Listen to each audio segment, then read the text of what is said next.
Tudo beleza? I am with Carl from the OBEYER band. And first of all, Carl, thank you for your time. I repeat you. You released your debut album last November. Are you happy with the feedback from your fans? Yeah, it's been amazing to be honest. The feedback has been surprising to us Yes. because we are just four friends from a small town in the UK, and our music has now traveled Where to. do you live? In Milton Keynes or where? We are sort of in between London and Birmingham, so Okay, it's a okay. place called Northampton. So yeah, we're sort of from around that area.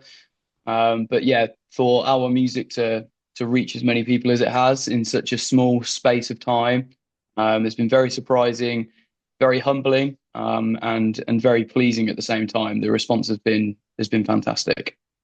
Okay, you told me that are you friends from the beginning of the band? Yeah, yeah. So the reason that I actually sing in the band is because I was in a previous band, and the vocalist of this band left, and we knew each other anyway. So the guys asked me to come along and have a practice with them. And then we've been in the band together now since 2013. The band itself as four people. We didn't change the name until very recently and sort of relaunched the band. But the last music we released as a band was in 2015. So we've been friends for going on 15 years now. Okay, by Obeyer born the last year, I think, or how many Yeah. years come from the beginning of the band? Yeah, so Obeyer itself came about after we heard the new record ourselves. So we recorded the record last October. And then when we received the mixes back and all of the masters, we sat down and we showed our friends, etc. And a lot of people were saying that, this doesn't sound like the old band. It sounds new. It sounds fresh. It's something different. So Okay, we had a conversation between ourselves and said, like, look, let's rebrand. Let's change the band name. Let's launch again, and let's get the record out to as many people as possible. And you know, not in our wildest dreams did we expect that to be with the Periphery's label Three Dot, but it's okay. it's absolutely great, of course. It's a reborn, a true reborn for you. Exactly. Okay. Personally, my favorite song in the album is "With Nothing." Congratulations for it. Thank you. I like how you slow down in the middle of the song. It reminds me Deftones, California band Deftones. It could be Yeah, one of the main influences by for your band. yeah, 100%. Especially the guitarist Jamie. His Some of his favorite bands include Deftones. I think Deftones is a Hi huge Jamie. influence on him. Hi Jamie. Um, I Hi, yeah, am. sorry I'm late. We are talking about the main influences of the band, and Carl said that Deftones, one of Yes. your best, one of your favorite bands. It could be. Yeah, massively, and probably the biggest influence on my guitar playing, definitely. Steve Learning to Carpenter. play. Yeah, exactly. Yeah, learning to play guitar. I wasn't particularly interested in learning to play other people's songs. I always wanted to just write my own stuff. But Deftones songs were definitely songs that I would go and play. Yeah. But in this song, with nothing for me, there is influences of a way of sing. Carl, maybe you are talking that Jamie loves Deftones, but in your case, do you feel that Chino Moreno is a singer that you pay attention in him or not? yeah, which Jamie actually does all of the clean vocals anyway. I Ah, only okay, I do the sorry. screams. So no, but that again, it just makes it more obvious, right? That guitar and vocals are influenced by Deftones. I'm not sure if it's something that we considered or thought about too much whilst we were writing. But yeah, I guess them influences are coming through on the record when people listen. Yeah, but at the same time, I read your current in the current magazine your interview, and you talk a lot about Linkin Park influences. Oh, right. New metal era is your main influences. Yeah. Yeah. Do you like Yeah, the there's new like album of Linkin Park?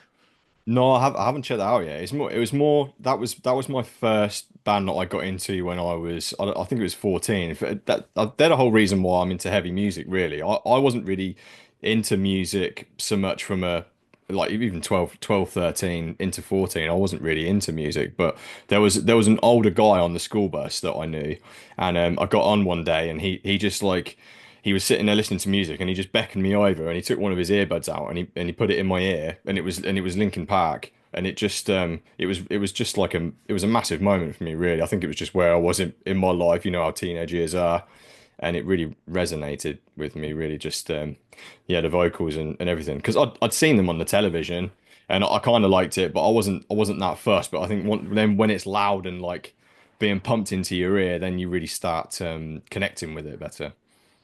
This week, you know that Spotify sent the wrapped statistics, and Linkin Park was my band that I heard more time. Oh, The right. most. Wow. Okay. Yes, My yes. top my top song was the Jurassic Park theme tune because of my son. My son's massively into dinosaurs, so one of my top tracks was the Jurassic Park theme song. So that shows you what I'm listening to Jurassic when, Park. when I'm not listening to yeah. Not me, Wow. my son. Yeah. So Yeah. My he's son loves he's Jurassic hijacked Park Spotify. as well. Yeah. Yeah.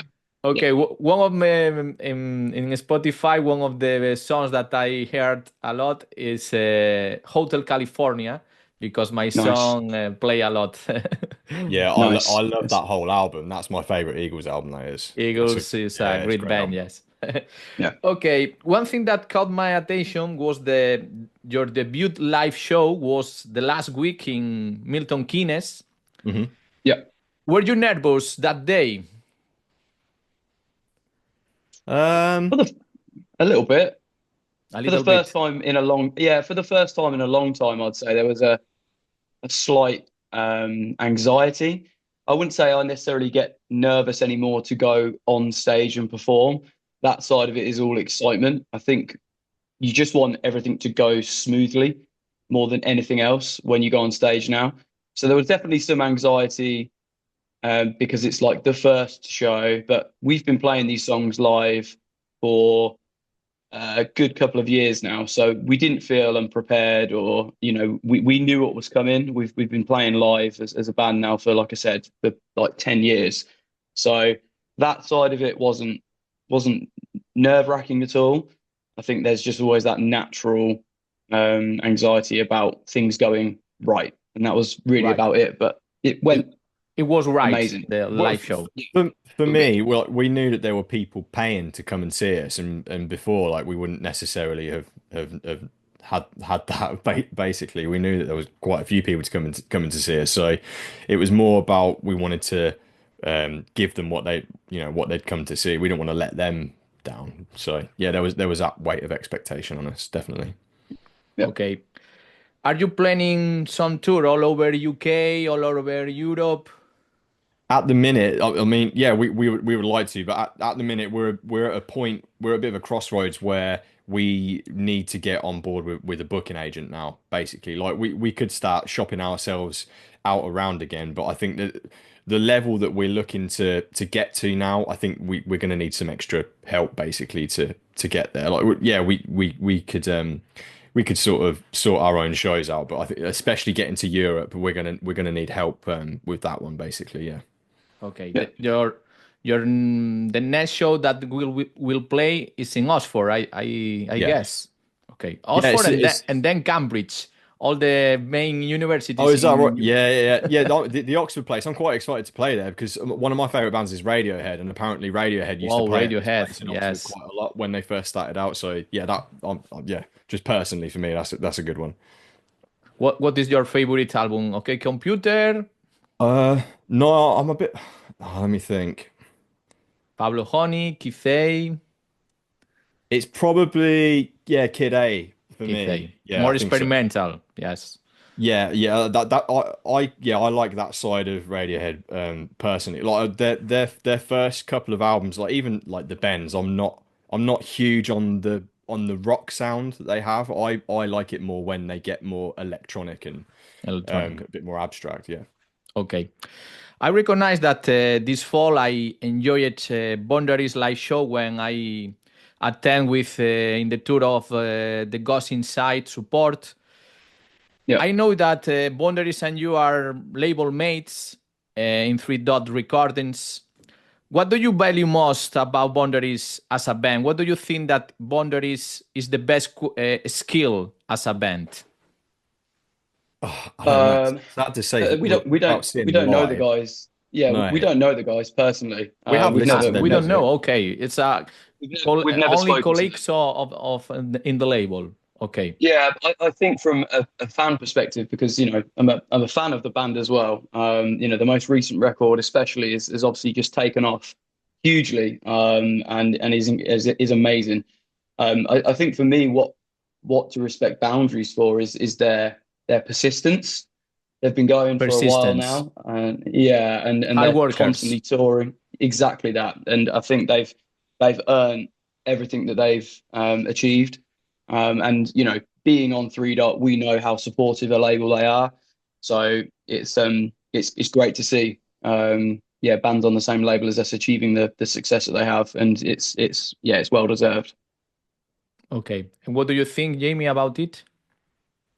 I like the aggressiveness on their latest album. It's there's no compromises really. It just straight out the gate, it's just smashes you in the face really. And yeah, and like Carl said, in I think in heavy music as especially, you have to just keep plugging away at it. Like us, for example, presenting as a new band, you can't expect these things to just fall at your feet on the first day. You've got to keep at it. So yeah. Okay. I told you that I read the interview in Kerrang magazine. Do you think that the music press, traditional music press, is still relevant today? Is still important today for a band? I don't know because like we've got experience.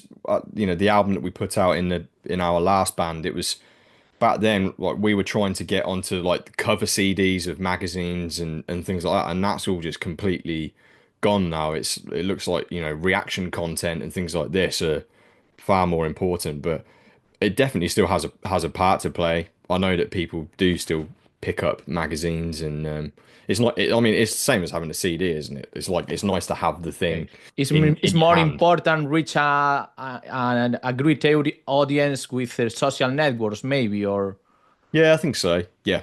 Yeah, yeah. I'd agree. I the last month I interviewed Malabora band, do you know, from UK as well, and they told me the same that the most important for a band nowadays is hard working in the social networks, Yeah. TikTok as a platform. Yeah, Uh, to reach new audiences. For I me, think that I am from the old school, it yeah. was same. um, it's incredible to think that nowadays TikTok is better to Kerrang magazine as for rich people. But yes, the times have changed in Yeah, that sense. It's bigger reach, but I think like Kerrang, for example, like if you put that out and it's got Kerrang on it, like I think it counts for more. People are more likely to go, oh, hang on a minute, what's this? This is a big yeah, deal. So yeah. there There's is still that. still holds some weight, but we're the same. I come from that era of, I bought Kerrang magazine when I was younger, um, and I'd agree that yes, although social media is more important nowadays, there's still those legacy media outlets, Metal Hammer, Kerrang. We were on BBC Radio One, The Rock introducing. Those kind of things still are great achievements as a band, whether you're from the time where you were buying magazines or whether it's currently. But yeah, to your point of TikTok's important, social media is important.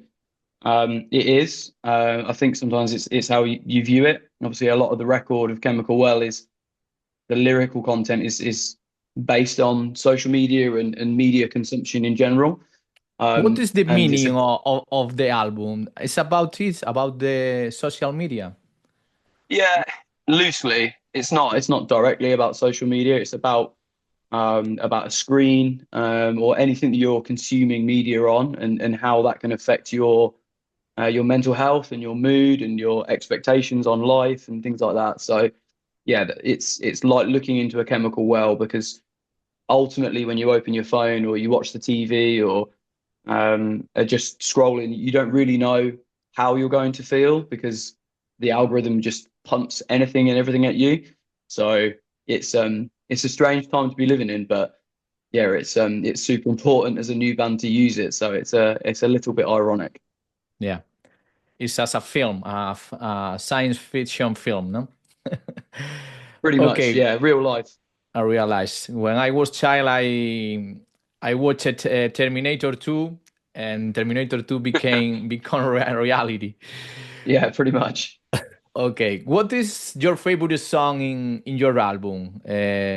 Carl, what is the song that you are proud to write or to sing? Mm. Second Son is still my favorite because it's probably the heaviest on the records throughout. Um, yeah, and it's something we spoke about previously, but it's something that I um, pushed us as a group to try and write a song like that. I find it a lot easier to write lyrics to heavier music. I love challenging myself with stuff that's not so heavy as well. But yeah, Second Son for me, just the energy, the heaviness, the groove. Yeah, I just really, really enjoy playing that song. Live especially, it's great. Perfect. And Jamie? I think for me, it's a momentary death because that one it started out. I was quite disinterested by that song when we were writing it. I couldn't really hear what the other guys were hearing, and then I sat down to demo it and I started fleshing it out. And then I really got into it. And I think that on that song in particular, I think from the album, it's got like a cinematic sort of quality. I think it's really hard to get that on a track, and we managed to do it. And I'm pleased with how that one turned out. Basically, I think it's got all of the different elements that if we were to do a second album, I would like to. I don't know about the other guys, but that's I'd sort of like to push in that direction. That sort of lots of textures, different electronic elements to it, and things like that. I think that's where I'd want to go. Are you working in a second album? A little bit. We're just starting to just like get riffs together, but yeah, it's like it just seems it's such an undertaking. Like I think we've just got to start chipping away at it because it's like loads of things. If you look at it like the whole big picture at once, it's quite overwhelming. So I think we've just got to start like we have done, just to start like baby steps really and getting some ideas together. Okay. So finally, I would like to know if you have any plans in the future, in a short term, in a long term, to play in Spain, in Resurrection Fest, or any other Hmm. festival. I got a funny story about Resurrection Fest. I've been to Resurrection Fest once, and I absolutely loved it. But yeah, we Yes? went to Resurrection Fest, me and my partner, and yeah, we actually found out that she was pregnant with our daughter when we came back from Resurrection Fest. The Resurrection Fest has like a place in my heart because it was amazing. I'd never traveled to northern Spain before, and I think as an I am ignorant from the city of Resurrection Festival on the north of Spain, is it Galicia. oh from Galicia? Okay, cool. We stayed in Santiago de Santiago. Compostela. I studied my Yeah, high school in Santiago, a beautiful Oh, cool. city, nice. Yeah, historical. amazing, Yeah, yeah. amazing city. Yeah, so I think yeah, as a an ignorant English person traveling to Spain, I was expecting people to talk English a bit more than they do, but in the north of Spain, nobody talks English, so that was a huge Santiago challenge for seems me. North Ireland or something like this, no? And it was hard work to get a beer, but it was amazing. I absolutely loved it. So yeah, if we had the Absolutely. opportunity to come and play Resurrection Fest, it would be a dream come true, to be honest, because everybody in Spain that I've ever met has been super friendly, and I know it's a country that's got quite a deep culture with metal, but it seems to be left out on a lot of tours and missed quite a bit. So yeah, I'd love to come to Spain and I'd love to play some shows in Spain because I know the Spanish people absolutely love metal. Okay, Jamie. Mm, it's a dream come true in the future, playing in Resurrection. Yeah, absolutely. 1 second. I've just noticed that this light is popping up. It's really annoying me. Yeah, absolutely. Like any, because in our last band, we always wanted to go and tour Europe. We were on a German record label, and there was always like talk of we're going to get you over here, and you're going to tour Europe and stuff. And it never happened. So it's something that we want to do, is to get all around mainland Europe. So yeah, absolutely. I hope that in the next year, or 2025 or 2026, you can play along the Europe, and you can play in Barcelona, in where I live actually, and maybe in Resurrection Fest. In case that you are playing there, I will attend your show. Oh, thank you. Amazing. Good. Oh, thank you very much. That's crazy to hear that people would be prepared to travel to watch our little band play live. Thank you for your time. I recommend you for all my audience, hear your songs, listen your new album, because it's very interesting. Thank you. And I hope that in the future we can meet together and talk about your new plans and your new dreams. Okay? That'd be amazing. Thank Thank you, you. David. Thank you so Carl. much. Take care. Thank you, Jamie. Have a good one. Thank Thank you. you. See you later. All right.